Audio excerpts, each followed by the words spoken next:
I'm Jamie from Solitude Boulevard, and I'm here to talk to you today about archery.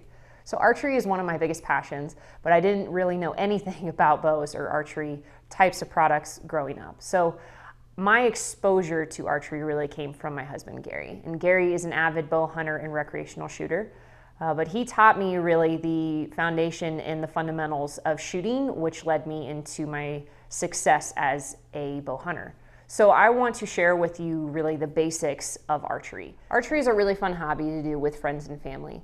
And however, it can be very intimidating to start off. Like how do I know what type of bow I need, arrows, all these different things. So what I want to do is just simplify everything and give you an overview of archery in general.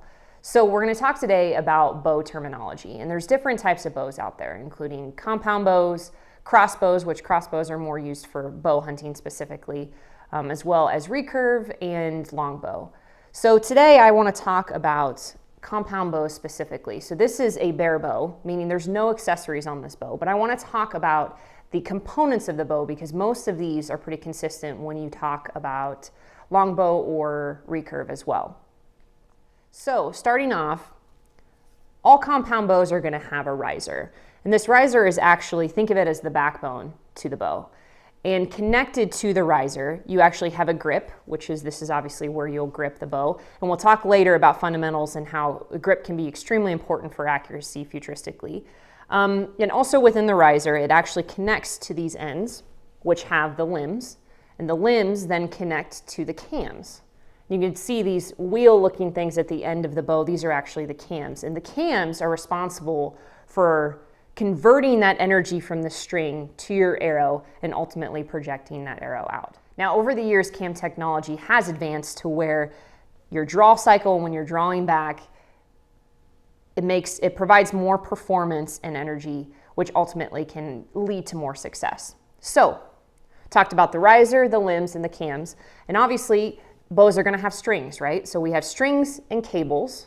And the centerpiece here is actually where the cable guard is. And that allows for when you're drawing back these cables to glide and slide within here, again, to convert that energy into your projectile, which is the arrow. Also within the bow, you will see this is a string stop. A string stop actually helps dampen. Once you release that arrow, it stops all that energy to where it's not going into the bow and causing great vibration. So another component that helps prevent vibration are dampeners. And within this bow specifically, there are 2 dampener models within the riser. So those are the components of a compound bow. And specifically, I have the Mathews Monster Chill X. Now this is a couple years old, but say this is a brand new bow and you're about ready to purchase this bow from Mathews or from a dealer. And you look at it online and you go, okay, and it has this list of different specifications. So this bow specifically will say it's a 35-inch axle to axle, 7-inch brace height, right-handed and left-handed options, draw weights from 50 pounds to 70 pounds, draw lengths from 27 inches to 31 inches, and an IBO speed of 336. Okay, now that's extremely overwhelming. Like, what does that mean? So I want to take some time and talk through what those specifications mean and why that is important to you. So when I mentioned 35 inches axle to axle, that means the distance between the limb. So the limb tip to limb tip. This is actually 35 inches, which compared to other compound bows out there, 35 inches is actually pretty long. Bows can go down to 28 inches all the way up to 35 inches. So this is a longer axle to axle bow. And in future or in other videos, I'll talk about the importance and really the trade-off you get from axle to axle distance and what that means. So I mentioned that this bow is 35 inches axle to axle, which we just spoke about. I also mentioned that this bow can be right-handed or left-handed options. So if you think about as a right-handed shooter, I'm right-handed, so I would need a right-handed bow because I'll be drawing back with my right hand. Now there are left-handed shooters as well, and you will want a left-handed option because the riser will actually be switched over to where you can draw back with your left hand. So right-handed and left-handed, I know that sounds simple, but it is important that you get a right-handed bow if you're a right-handed shooter, left-handed bow if you're a left-handed shooter. I also mentioned that this bow has a 7-inch brace height. Now the brace height is the distance between the burger hole, which is a hole where you mount your rest within the riser, to the string.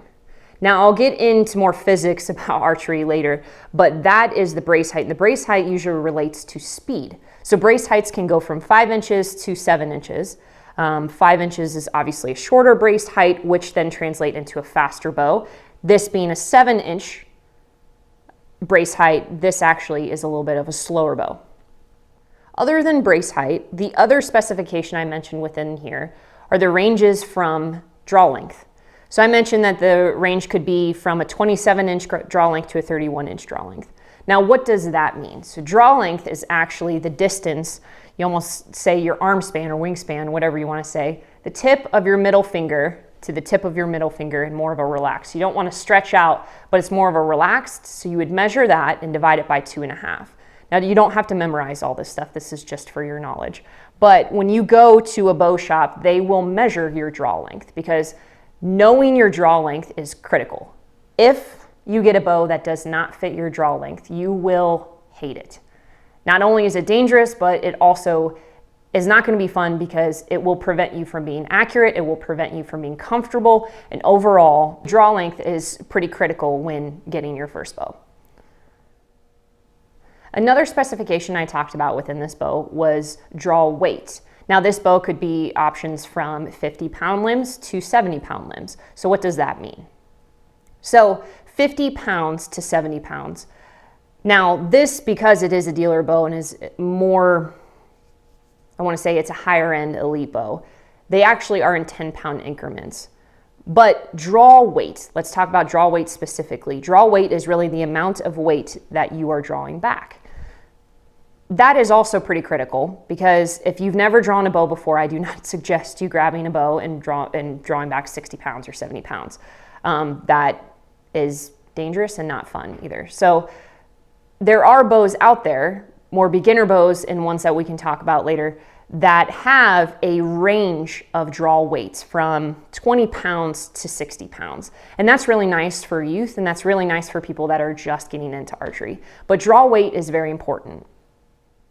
I also mentioned the specification of IBO. So this one, let's say, shoots 336 IBO. What does that mean? So IBO is the standard for speed within archery. And that speed is actually the top speed and the top performance that this bow can have. So when I say that, that means that it is at the highest or maxed out weight this bow can be, and that can be 70 pounds, and the maxed out or longest draw length that it can be, which could be 30 inches, 31 inches. So at that, with a 350 grain arrow, this bow is capable of shooting up to 336 feet per second. So if I were to shoot this bow versus Gary, so for example, I don't shoot the same weight as Gary. We do happen to have the same draw length, which is kind of funny. But so if I were to shoot this bow, I would not get 336 feet per second out of this bow because I do not shoot 70 pounds and I do not shoot 30 or 31 inches draw length. But Gary actually can shoot this bow faster than I can because he can shoot more weight.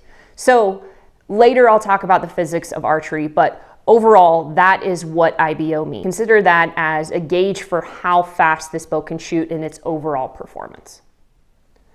Another specification that may be listed for bows would be the bow weight, not draw weights. We're talking the bow weight specifically. So because this, for example, is a bare bow, when it says bow weight, it's actually how much this bow weighs without any accessories on it.